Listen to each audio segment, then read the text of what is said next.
అంటే అమ్మ ఇప్పుడు మీరు ఎప్పుడైతే ఈ ధ్యాన మార్గంలోకి వచ్చారో, వచ్చి కొన్ని రోజులు ఇవి చేసిన తర్వాత, మీ లోపల ఆ శక్తి గ్రహించిన తర్వాత, నేను వీళ్ళందరికంటే మిగతా కుటుంబ సభ్యులందరికంటే నేను చాలా డిఫరెంట్. నేనసలు వీళ్ళని పట్టించుకోకూడదు. అదంతా ఒట్టి కదా. హ్మ్. నిజానికి ఇప్పుడు మన ఇంట్లో పెద్దాళ్ళు ఉన్నారు అనుకోండి, లేకపోతే ఇద్దరమే ఉన్నాం, భార్యాభర్త ఉన్నారు, పిల్లలు ఉన్నారు. వీళ్ళిద్దరూ వైఫ్ అండ్ హస్బెండ్ పిల్లల్ని చూడాలా, లేకపోతే మేమిద్దరం పెద్దాళ్ళం మేము ఏమైనా చేసుకుంటున్నాం మీ సవ మీరు సావండి అంటామా? అట్లాగే మిగిలిన ప్రపంచం కూడా అంతే. మనకి తెలిసింది అంటే మనకి తెలిసింది అందరికీ ఎంతవరకు ఉపయోగపడుతుంది, దానికోసం మనం ఏం చేయగలము అన్నట్లు ఆ దృష్టిలో మన ఆలోచన విధానం మారుతుంది. కానీ ఓ నేను ఆకాశం మీద ఉన్నాను నువ్వు నేల మీద ఉన్నావు అనే అట్లా మారితే మనకి విషయం అర్థం కాలేదని అర్థం. అలా మీకు అనిపించింది ఎప్పుడు అనిపించలే. ఎందుకంటే అంతకుముందే సోషల్ కాన్షియస్నెస్ అనేది ఒకటి ఉంది కదా, అందుకని ఎప్పుడు అనిపించలే. ఆల్రెడీ ముందే దాంట్లో కొంచెం ఉన్నారు కాబట్టి. అంటే ఈ సాత్విక అహంకారం పెరుగుతుంది అని అంటుంటారు. మనకి మన చుట్టూ ఉన్న వ్యక్తులు మనము ఒకటే అన్న ఒకటే మీన్స్ ఒకలాంటి వాళ్ళమే. గొంగళి పురుగు కొన్ని రోజులు నిద్రాణంగా ఉంటే సీతాకోక చిలుకగా మారుతుంది. మనం కూడా ఒకప్పుడు ఆ గొంగళిని, ఇప్పుడు లేకపోతే ఇంకొంచెం ముందు. అట్లాగే అన్ని గొంగళీలు సీతాకోక చిలుకలే. మనం ఆ గొంగళిలోంచి సీతాకోక చిలుకను చూస్తున్నప్పుడు ఎదుటి వ్యక్తిని ఏమీ అనుకోకుండా ఉండగలుగుతాం. లేకపోతే కనీసం అది నిద్రపోతుంది పక్కన పడుకొని అనుకొనిస్తాం.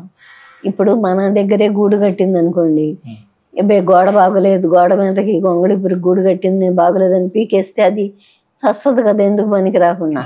మనం వదిలేస్తేనే కదా ఆ పురుగు సీతాకోక చిలుక అయ్యేది. అట్లా మనకి ఎవరి పట్ల అయినా సరే ఆ సంయమనం అనేది అది సహజంగా ఏర్పడుతుంది. ఎందుకంటే ఆ చైతన్య వికాసంలో అదొక భాగం అనేది మనకు అర్థమైనప్పుడు అంతకంటే చేసేది ఇంకేం లేదు. ఏమన్నా మనం చేయాల్సింది చేసేది ఏమీ లేదు. ఏదైనా ఒక విద్య నేర్చుకుందామంటే దానికి ఒక క్రమశిక్షణ అనేది ఒకటి అవసరం కదమ్మా. ఒక డిసిప్లిన్.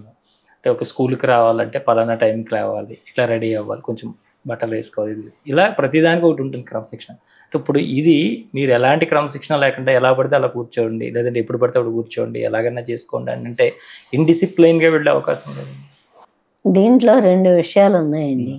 క్రమశిక్షణ అనేది మనిషికి అవసరమే, నో డౌట్. ఎప్పుడు దాకా ఇప్పుడు మనం పిల్లలు ఉన్నాము, వాళ్ళు స్కూల్కి అలవాటు పడేదాకా మనమే రెడీ చేసి అన్నీ చేసి పంపుతాం.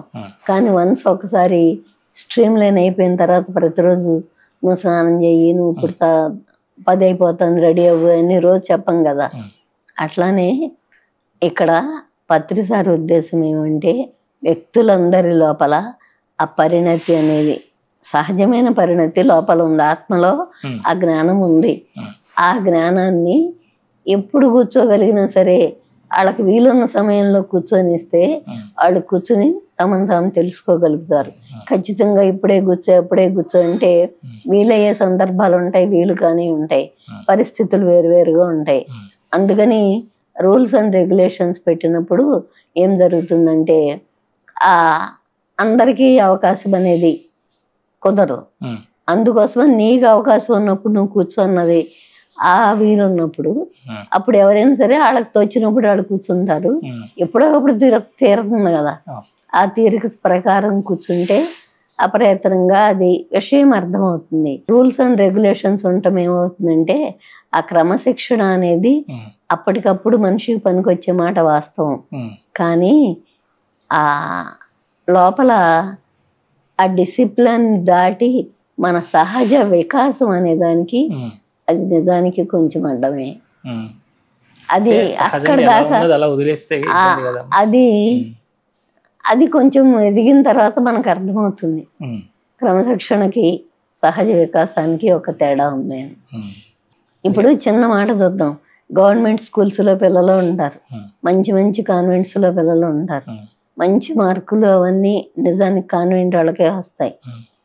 కానీ ఏదైనా ఒక సహజమైన టాలెంట్ బయటపడాలి అంటే ఆ పనిని అంతే చొరవతో లేకపోతే అట్లా బెరుకు లేకుండా చేయగలగడం అనేది ఈ మామూలు బళ్ళు వీధి బళ్ళు చదివిన వాడికే వస్తుంది. ఎందుకంటే వాడి దగ్గర వాడి మీద ఏ ఇంపోజిషన్ లేదు కదా, అందుకని మొత్తంగా తనకున్న విషయాన్ని బయట పెట్టగలుగుతాడు వాడు. అదేవిధంగా మన మనసుకి కానీ దేనికైనా సరే నియమం నిబంధన అనేది ఒక స్థాయి వరకు పనికి వస్తాయి, కానీ నిజంగా మన ఆత్మస్థితి వరకు మనం చేరగలిగితే అక్కడ ఆ సహజమైన నియమం ఏంటో నిబంధన ఏంటో విచక్షణ ఏంటో మనకు తెలీదా? ఎవరన్నా విచక్షణ ఇంకొకరు నేర్పాలా? కూర్చోమని నుంచోమని పక్కకి ఆ పక్కకి వెళ్ళకూడదని అవన్నీ వేరే వాళ్ళు చెప్పి నేర్పించక్కర్లేదు కదా. అందరి లోపల ఉంది వివేకం. ఆ వివేకాన్ని మనం టచ్ చేస్తాం. అదే టచ్ చేసినప్పుడు ఇంకా మిగిలిన బయట నుంచి నిబంధన పెద్ద అవసరం ఉండదు కదా. అక్కడ దాకా మరి వెళ్ళటానికి అందరికి ఎంత సమయం పడుతుందంటే దే టేక్ దేర్ ఓన్.